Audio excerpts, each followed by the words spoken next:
chapter 3, 24. One day, Jalal took as his text the following words, Al-Quran 31:18. Verily, the most discordant of all sounds is the voice of the donkeys. Then he puts the question, do my friends know what this signifies? The congregation all bowed and entreated him to expound it to them. Jalal therefore proceeded.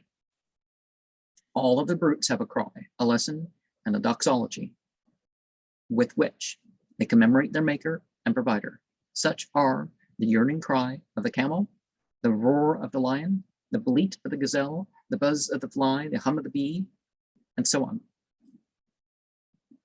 The angels in heaven and the jinn have their doxologies also, even as man has his doxology, his magnificat, and various forms of worship for his heart or mind and for his body.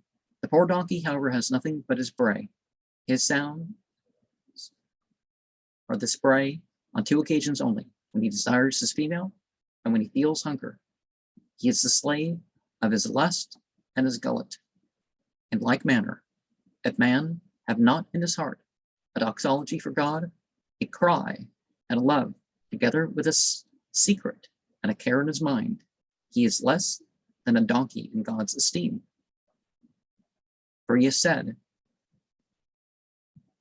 in Al-Quran 7:178, they are like camels, nay, they are yet more erring. He then related the following anecdote.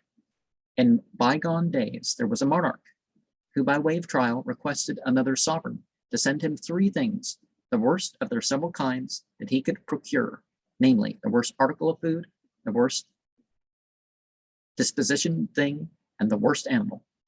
The sovereign so applied to send him some cheese as the worst food, an Armenian slave as the worst disposition thing, and a donkey as the worst of animals. In the superscription to the epistle sent with these offerings, the sovereign quoted the verse of scripture pointed out above. And while these things represent something to others, and where a slave comes from, that doesn't, it certainly would vary, right? So let's not be prejudiced there. In America, when my father was young, the average person ate 4 pounds of cheese a year. Now it's like a pound a week. And, we kind of really understand that one now, don't we?